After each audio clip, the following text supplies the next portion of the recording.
The Essential Education projector range from Hitachi sponsors ICT programs.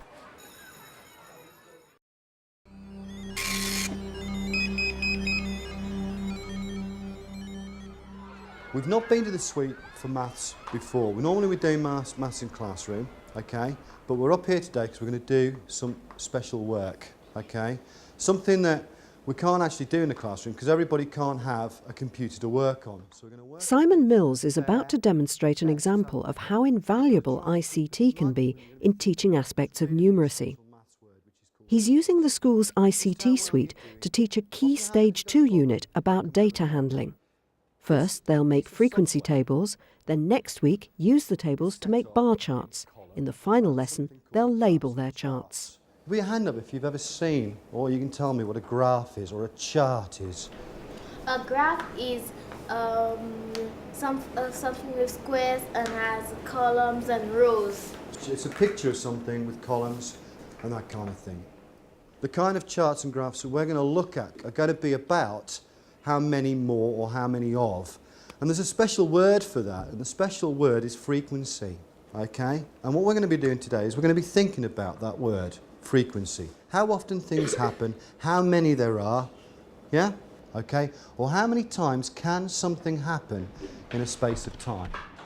Simon begins with an exercise to get the children thinking about the idea of frequency.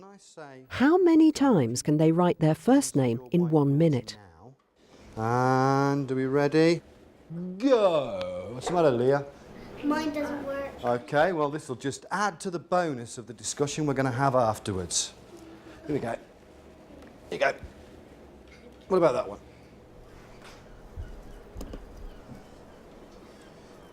3, 2, 1, stop.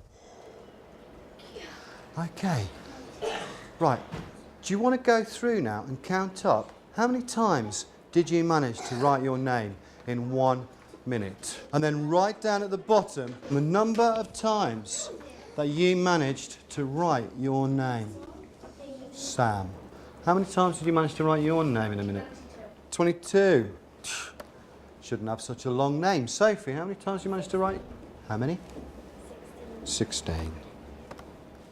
He uses a remote keyboard to put the data into a frequency chart on the whiteboard and then divides the class into small groups. He wants to get them talking and thinking the language of data handling. I'll tell you what, have talking twos for just a little while. And I want you to have a look at the numbers and the names. And I want you to think about whether there might be a pattern or a reason behind why some people were able to write their names more than other people were. That's a good one. It's a really, really good idea. After 20 minutes, he's ready to move on to the main part of the first lesson. Working on the computers in pairs, the children are going to do an investigation. They're going to find out how many different coloured sweets there are in one tube and then record their results in a frequency table. If you start eating these sweets, is your test going to be fair? No, because there won't be the same number that you started with or how many they put in here. So it won't be fair. So we try to keep it fair. We're keeping it fair by keeping our fingers and the beans away from our... Thank you.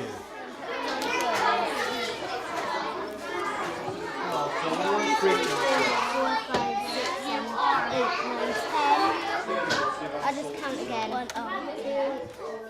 I think the challenge in mathematics generally is the language.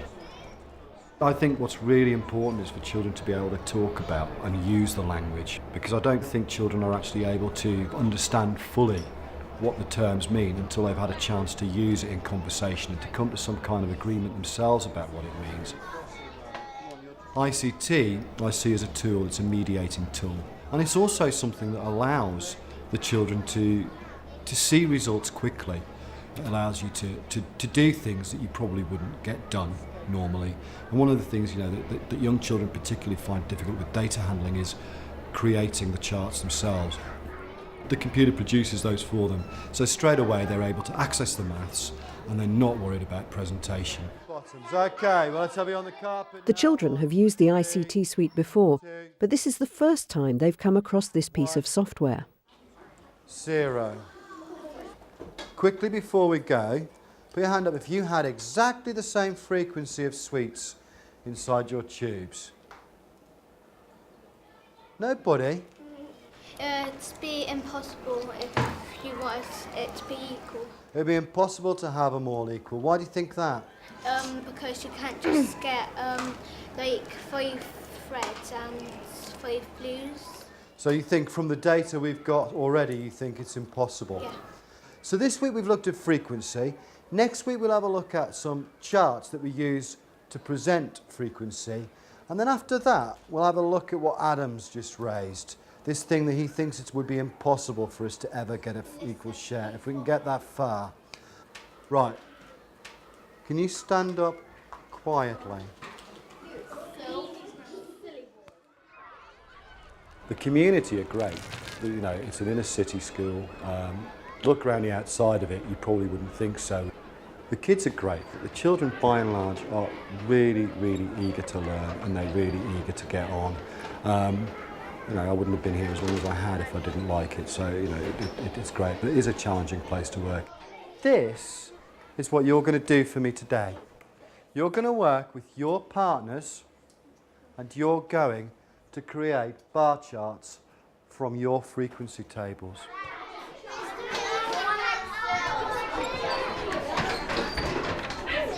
Can you think of any other things that might help us? If I was reading your chart, is there anything else that might make it easier for me to read? The colours, how many there are. The colours and how many there are. Okay, is there anything I could do to these? Do you think I can change the colours? Yeah. I don't know how you change the colour of just one. I'll see what happens when you press now. So it needs 2 clicks. It needs 1 to select the columns all together, and then it needs 1 more to collect the column that you want to change. Do you think in a minute or two, if I stop everyone, you'll be able to show them how to do this? Right, okay, I'll leave you to it then. Come back and have a look. Big look. Right, what, have you still not found your chart? Right, hang on a minute. Clap once if you can hear me. Twice, 3 times. There's lots of us at different stages here. Can you put your hands in your lap so I can see that you're all listening? Can you put your hand up if you don't have Excel open yet? Okay, let me come and get you sorted then. This group over here are brill. They've got a chart started. Well done. And this group look like they're nearly there. Okay, right, off you go. I'll come and find it for you in a minute.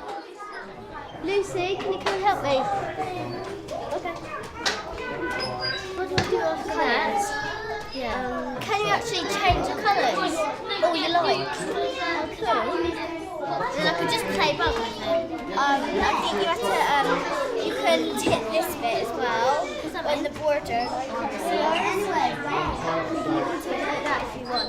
Oh, how do you do that? I don't know. Sophie? Sophie? Can you tell her how to do that border? I don't know how you do that bit. One thing what I would do is first, bring it out. Yeah, definitely. The background. Just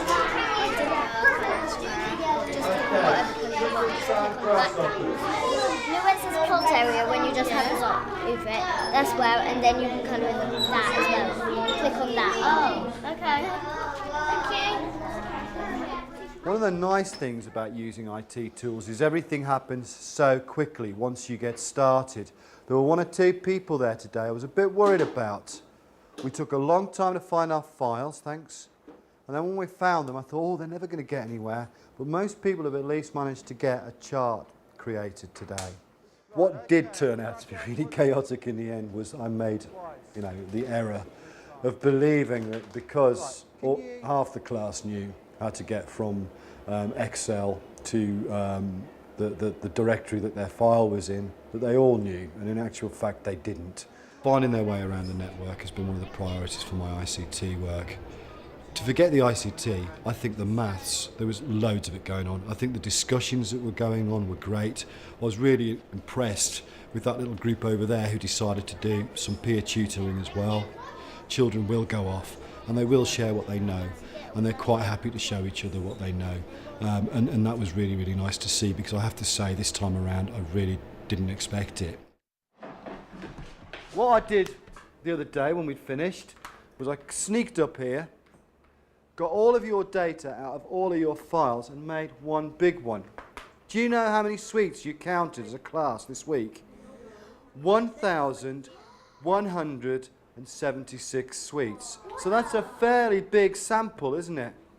This is a big boy's graph or a big girl's graph. It's just an enormous graph. That's all there is to it. What I'm going to ask you to do this morning is this. I'm going to ask you to go back. You might have to make your charts again, but that's not a big problem, is it? Because it's quite quick. And as you go through today, I want you to give your chart a really good title, the best title you can. So whoever picks up your chart is going to be able to look at the title and go, oh, so that's what they've been talking about this week.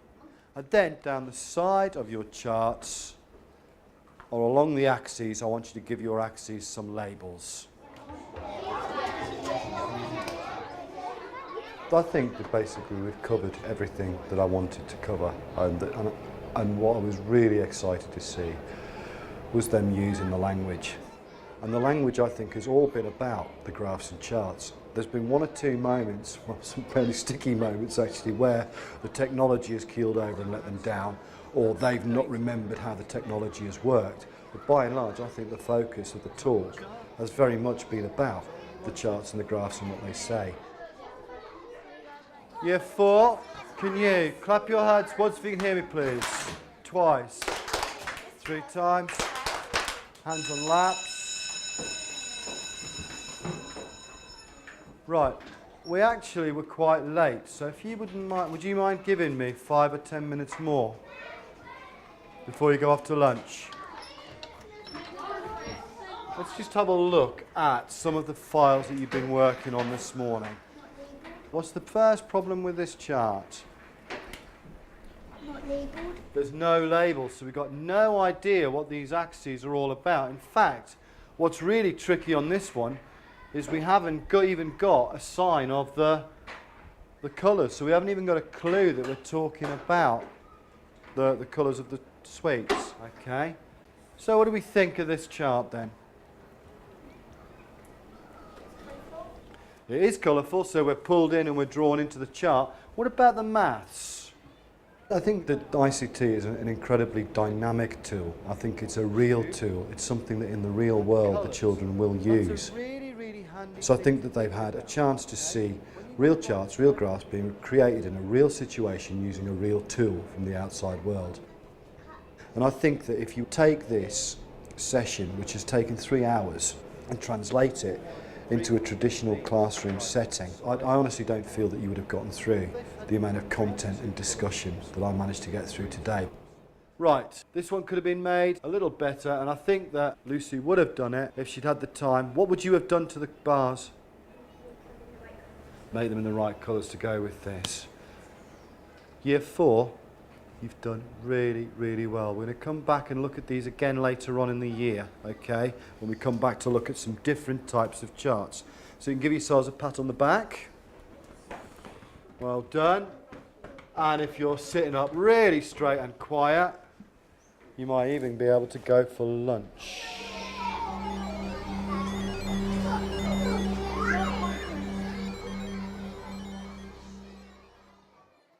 Essential education projectors from Hitachi sponsor ICT programs.